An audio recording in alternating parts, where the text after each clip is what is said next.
За ард түмэндээ яаж эргэж ирэх вэ гэхээр ард түмний итгэл чинь энэ эргэн тойронд чинь байгаа авилгалчтаас чинь болоод байхгүй болсон шүү дээ. Учрал дарга.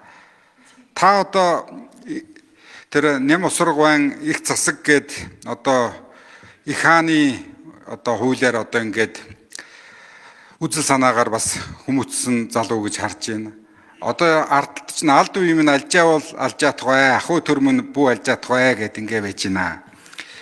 Тэгэхээр үндсэн үйл зөрчсөн үндсэн үйлийг таны наад суудал дээр чинь сууж ягаад цагаан дээр хараар бичсэнийг зөрчсөн үндсэн үйл зөрчигчөөсөө эхлээд энэ ард түмэнд ирэх юмаа бас хийх хэрэгтэй гэж хэлэх байна. Үндсэн үйл зөрчигчтэй хариуцлага тооцохгүй эвлэрээд явах юм бол энэ ард түмний итгэл улам холдноо. Дээр нь болохоор энэ улсын их хурлын танхим дотор үндсэн хуулиа зөрчөөд байх юм бол үүнээс хойш Монгол улсад хууль хэрэгжихгүй гэдгийг бас хэлье. За сая одоо ингээд бүгдөө л ам амдаа шудраг ёс гэдэг юмыг ярьж байна. Бүгд л сайхан шудраг ёс гэдэг юм чинь амаараа биш ажиллаар харуулах ёстой. За сая ингээд асуусан бүх хүмүүс хариулж байгаа сайд нар хэлж байна. Гэтэл энэ танхимд чинь байгаа хүмүүст бас л энэ нүүрсний улгаач байна. Энэ хүмүүстэйгээ хариуцлага хамгийн түрүүнд тооцно гэдэгт бол найдаж байна гэдгийг хэлье. За дээр нь сая ингээд бас өмнө хэлсэн манай одоо энэ гишүүд хэлж байгаа шиг байна. Энэ төрийн өмчит компаниуд дээр чинь дүүрэн хулгай байна. Хэрвээ төрийн өмчит компаниуд дээр байгаа хулгайтайгаа тэмцэж чадахгүй бол энэ төр цаашаа яаж явах юм бэ? Төрийн өмчөөс чинь яаж хулгай хийдэг вэ гэхээр тэр төрийн өмчит компани чинь алдагдaltaй ажиллуулж хулгай хийж байна.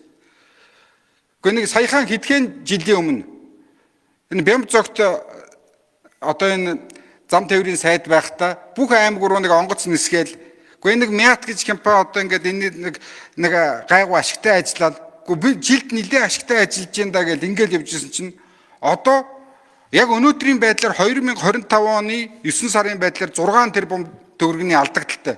Оны эцэсгээд болоход бараг 10 тэрбум төгрөгийн алдагдaltaй ажиллаж байна. Бүх төрийн өмчит компаниуд ч нэг ийм байдалтай байж байна.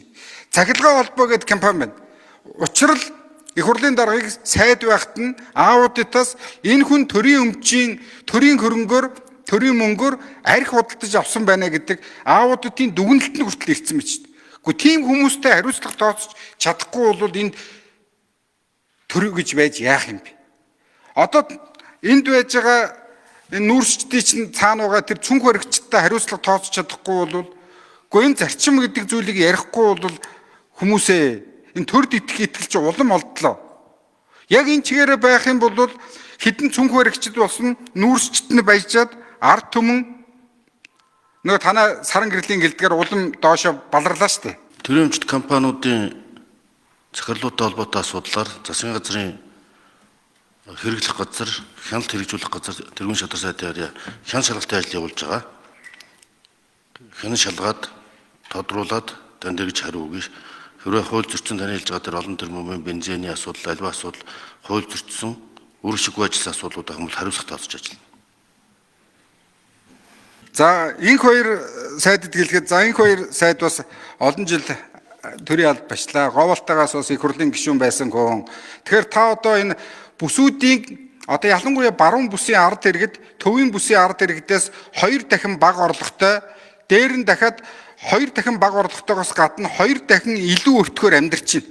Тийм учраас энэ баруун бүсийн одоо ард иргэдийн тал дээр бол амьдралын чанарыг сайжруулах, дид үтцийн хөгжил гэх талаас нь сайн дэмжлэг үзүүлэх хэрэгтэй байна шүү. Та бас энэ талын бол бас ариун их туршлагатай хүн учраас энэ дээр бас сайн анхаарч ажиллаарай гэдгийг бол хэлье. Тэгээд манай говьолтой дээр бол малын эзэн үйлдвэрийн эзэн гэдэг зүйлийг бол бас танаа яамн дээр одоо энэ очиж байгаа яамн дээр чинь нэг тендер зарлагдаа шалгагдсан байгаа. Тэр ажлыг бол сайн хийх юм бол энэ Монголын хөдөө аж ахуйг өөрчлөх, хот хөдөөгийн ялгааг арилгах, малын гаралтай төв гэдгийг боловсруулах төр эргэлт гарна шүү гэдгийг хэлье.